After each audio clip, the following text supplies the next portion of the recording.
नमस्कार दोस्तों, कार्मिक एस्ट्रो में आपका स्वागत है। और आज हम बात करने वाले हैं धनिष्ठा नक्षत्र के बारे में। धनिष्ठा नक्षत्र के लॉर्ड होते हैं मंगल, और ये मकर और कुंभ राशि में पड़ता है।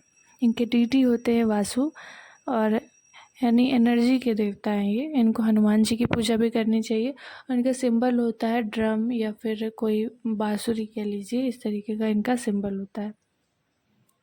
धनिष्ठा नक्षत्र के लोग एनर्जेटिक होते हैं क्योंकि मंगल का नक्षत्र है। कर्मठी होते हैं और गुस्सा भी इनमें होता है, एक्टिव होते हैं और किसी से काम निकलवाने में तेज होते हैं। लंबे और दुबले पतले, एक मंगल की क्वालिटीज़ देखी गई हैं कि एक सोल्जर टाइप की पर्सनैलिटी होती है। यंग होंगे, हार्ड वर्किंग होंगे, मतलब यंग से मतलब है कि हमेशा युवा दिखते होंगे, फ्रेश दिखते होंगे और एक अच्छे फिनिशर होंगे, अपने काम को अच्छे से पूरा करने वाले होते हैं। किसी से भी दुश्मनी करना इन्हें पसंद नहीं है, लाइफ में आगे बढ़ना है और लेट गो करने की क्वालिटीज़ भी होती हैं। अपने काम को लेके लेट गो नहीं करना है, पर हाँ, अगर किसी से कभी कोई बहस हो गई या कुछ बड़ी बात हो गई तो फिर उसे छोड़कर माफ़ करके एक तरीके से आगे बढ़ जाते हैं।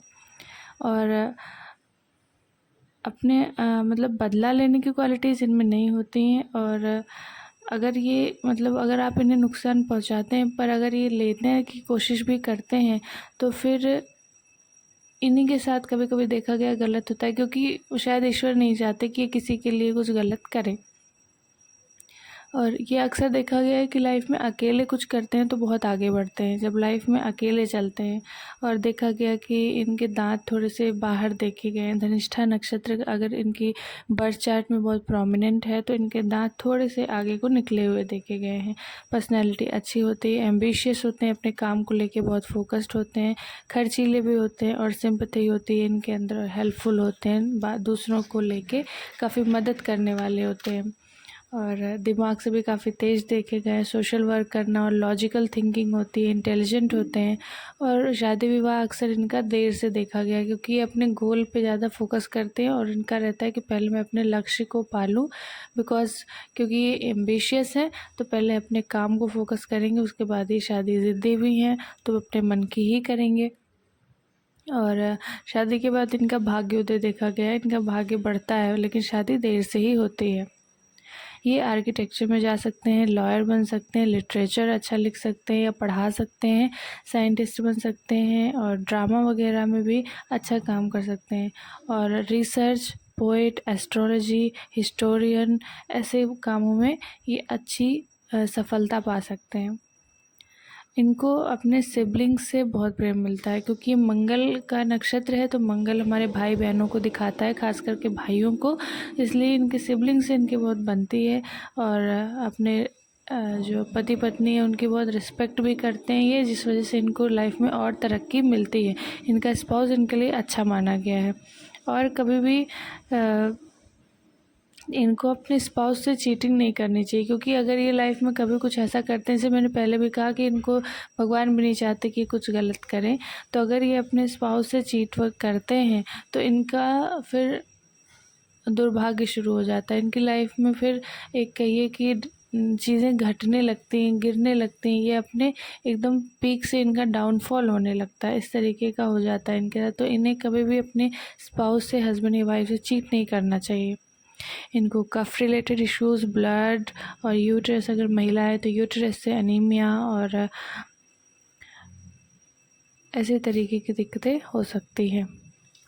अगर बात करें कि इस नक्षत्र के पुरुष कैसे होते हैं, तो लालची देखे गए हैं, अपने काम को लेके कहिए या फिर कोई प्रॉपर्टी हुई, क्योंकि मंगल यहाँ पे प्रॉपर्टी को दिखाता है, धन को, ज़मीन को दिखाता है, तो हो सकता है कि इस तरीके का इनके मन में कोई लालच हो सकता है। आशावादी होते हैं, क्रोधी हो सकते हैं, अभिमानी होते हैं और बहुत जल्दी जल्दी काम करने वाले, दान देने वाले और संगीत पसंद होता है इन्हें, विद्वान होते हैं और हमेशा लाइफ में कोई ना कोई टेंशन बनी रहती है इनके। अब बात करें कि स्त्रियां कैसी होती हैं, तो वो धैर्यवान होंगी, अभिमानी होंगी, पति की प्रिय होती हैं, मेहनती होती हैं और इन्हें भी संगीत पसंद है और साफ बात करने वाली होती। साहित्य, पठन पाठन, इन सब में इनका अच्छा इंटरेस्ट होता है। बहुत ही शौकीन होती हैं और थोड़ी रोमांटिक भी देखी गई हैं। अब धनिष्ठा नक्षत्र के 4 चरणों की बात करें कि पहले चरण में अगर आपका जन्म हुआ है तो आप अट्रैक्टिव होंगे, डोमिनेटिव होंगे और आपकी कम्युनिकेशन स्किल्स बहुत अच्छी होंगी। अगर आपका जन्म धनिष्ठा नक्षत्र के दूसरे चरण में हुआ है तो आप हार्डवर्क करने वाले होंगे, एनर्जेटिक होते हैं, यंग दिखते हैं हमेशा। यंग दिखने का ये मतलब नहीं है कि आप हमेशा छोटे बच्चे दिखते रहेंगे या 20 साल के ही दिखते रहेंगे। यंग से मतलब है कि आप जो अपनी जिस एज में हो उस एज में बहुत फिट हैं। इस तरीके से इसको समझना चाहिए।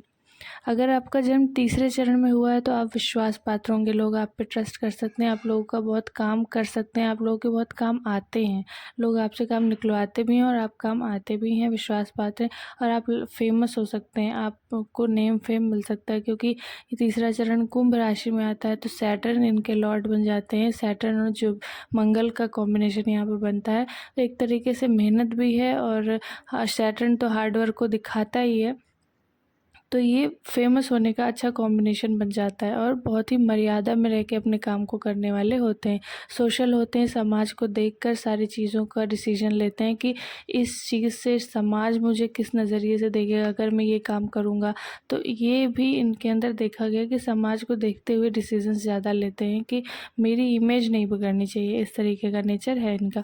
अगर आपका जन्म चौथे चरण में हुआ है इस नक्षत्र के तो आप बहुत ही हम्बल हैं, बहुत ही धैर्यवान हैं और शांत हैं। आपको लाइफ में बहुत होते हैं कुछ लोग ना जिन्हें बहुत कुछ नहीं चाहिए और जितना है उतने में संतुष्ट रहते हैं, शांत रहते हैं और आसपास भी लोगों को खुश रखने की कोशिश करते हैं बहुत। और किसी भी चीज़ को पाने की आतुरता इनमें कभी कभी देखी जा सकती है।